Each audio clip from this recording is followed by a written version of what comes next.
JLPT எழுதக்கூடிய மாணவர்களுக்கு இந்த ஒரு காணொளி ஒரு பயனுள்ள ஒரு காணொளியா இருக்கும். தமிழ்நாட்டுல எடுத்துக்கிட்டீங்கன்னா, JLPT Japanese language proficiency test வந்து 2 இடத்துல நடக்குது. ஒண்ணு வந்து சென்னை, இன்னொன்னு வந்து கரூர். கரூர்ல இருந்து திரு அசோக் அவர்கள் நம்மோடு இணைந்திருக்கிறார். கரூர்ல பாத்தீங்கன்னா 2020 டிசம்பர்ல இருந்து எக்ஸாம்ஸ் கண்டக்ட் பண்ணிட்டு இருக்கோங்க.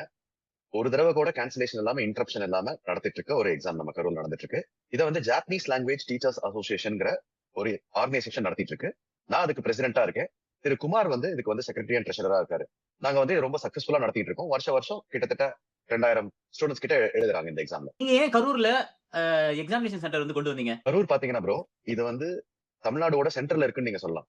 இப்ப வந்து நிறைய ஸ்டூடெண்ட்ஸ் வந்து Japanese language Coimbatore, Madurai, Trichy, Salem, even திருநெல்வேலியில இருந்து கூட படிச்சிட்டு இருக்காங்க. இவங்க எல்லாரும் வந்து லாங் டிஸ்டன்ஸ் டிராவல் பண்ணி போய் எக்ஸாம் எழுதுறது கஷ்டம். இப்ப கரூர் பாத்தீங்கன்னா மதுரையில இருந்து 2 ஹவர்ஸ், கோயம்புத்தூர்ல இருந்து 3 ஹவர்ஸ், திருச்சியில இருந்து 1.5 ஹவர்ஸ், சேலத்துல இருந்து 1 ஹவர்ல வந்து அவங்க டிராவல் பண்ணி வந்துடலாம். சோ அவங்க காலையில ஏர்லி மார்னிங் கிளம்பினாலே வந்து நம்ம சென்டர்ல எக்ஸாம் எழுதிட்டு திருப்பி அவங்க ஈவினிங்கே அவங்க வீட்டுக்கு போயிடலாம். வெளியில வந்து ஸ்டே பண்ணுங்கிற தேவையில்லை. கரூர்ல ஜேஎல்பிடி சென்டரோட லொகேஷன் அக்சஸ் எப்படி இருக்கு அப்படின்றத பத்தி கொஞ்சம் சொல்லுங்க. நம்ம சென்டர் பாத்தீங்கன்னா ஹைவேல லொக்கேட் ஆயிருக்கு. எம் குமாரசாமி காலேஜ் ஆஃப் இன்ஜினியரிங்ல. இது வந்து கார்ல வரவங்களுக்கு ரொம்ப ஈஸி, ஹைவேல இருக்கனால. தென் பாத்தீங்கன்னா இது தவிர பஸ்ல பப்ளிக் டிரான்ஸ்போர்ட் யூஸ் பண்ணி டிராவல் பண்ற பசங்களுக்கு நம்ம ஜால்ட்ரால இருந்து ஃப்ரீ டிரான்ஸ்போர்டேஷன் அரேஞ்ச் பண்ணிருக்கோம். அதாவது பஸ் ஸ்டாண்ட்ல இருந்து எக்ஸாமினேஷன் சென்டர் வரைக்கும் அவங்க டிராவல் பண்ணி வர்றதுக்கு ஃப்ரீ பஸ்ஸஸ் அரேஞ்ச் பண்ணிருக்கோம். இது பத்தின டீடைல்ஸ் அவங்க ஹால் டிக்கெட்லயும் அவங்களுக்கு மெயில்ஸ்லயும் நம்ம கொடுத்துட்டு இருக்கோம். கரூருடைய ஸ்பெஷல் ஃபீச்சர்ஸ் பத்தி என்ன அப்படின்றத கொஞ்சம் ஷேர் பண்ணுங்க. கரூரோட ஸ்பெஷல் ஃபீச்சரா நான் பாக்குறது வந்து ஆடியோ சிஸ்டம்ங்க. எப்பயுமே நம்ம காமன் ஆடியோ வச்சு கண்டக்ட் பண்ணிட்டு இருக்கோம். காமன் ஆடியோ பண்ணும்போது ஒரு ரூம்க்கும் பக்கத்து ரூம்லயும் பிளே ஆர் ஆடியோ வந்து இன்டர்ஃபரன்ஸ் இருக்கும். அந்த இன்டர்ஃபரன்ஸ் நமக்கு எப்பயுமே இருந்ததில்ல.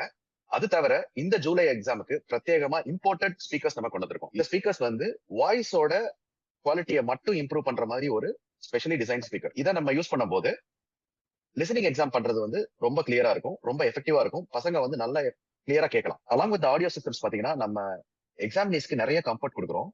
இப்ப எக்ஸாமினீஸை விட வர்ற பேரண்ட்ஸ் பாத்தீங்கன்னா அவங்களுக்கு வந்து நம்ம கேம்பஸ்குள்ள ஆக்சஸ் கொடுக்குறோம். அவங்க கேன்டீன் வந்து யூஸ் பண்ணிக்கலாம், ரெஸ்ட் ரூம் யூஸ் பண்ணிக்கலாம். பசங்க எக்ஸாம் எழுத போகும்போது அவங்க வந்து ரிலாக்ஸ்டா இருக்கலாம்.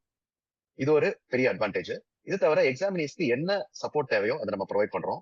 இப்போ வந்து அவங்க வந்து ஸ்டே கூட நம்ம அரேஞ்ச் பண்ணி தரோம். அது குரூப் ஸ்டேவா இருந்தாலும் சரி, சிங்கிள் ஸ்டேவா இருந்தாலும் சரி. ஆனா ஃபர்ஸ்ட் கம் ஃபர்ஸ்ட் சர்வ் பேசிஸ்ல நம்ம இதை அரேஞ்ச் பண்ணி கொடுப்போம். JLPT 2025 registration process and dads பத்தி கொஞ்சம் உங்க தகவல்களை ஷேர் பண்ணுங்க. கண்டிப்பா. ஜேஎல்பிடி 2025 பாத்தீங்கன்னா ஜூலை 6 அண்ட் டிசம்பர் 7 நடக்குது. ஜூலை எக்ஸாம்க்கான ரெஜிஸ்ட்ரேஷன் இப்ப போயிட்டு இருக்கு. 1 மார்ச்ல இருந்து 1 ஏப்ரலுக்குள்ள அந்த ரெஜிஸ்ட்ரேஷன் முடிஞ்சிடும். ஆன்லைன்லேயே பண்ணலாம். jaltra.org இந்த லிங்க் கூட நம்ம கொடுத்துடலாம். பசங்க வந்து நம்ம லிங்க்கு ஆக்சஸ் பண்ணி அவங்க அக்கௌண்ட் கிரியேட் பண்ணி இமீடியட்டா அவங்க வந்து ரெஜிஸ்டர் பண்ணாங்கன்னா இங்க எக்ஸாம் எழுதுறதுக்கு யூஸ்ஃபுல்லா இருக்கும்.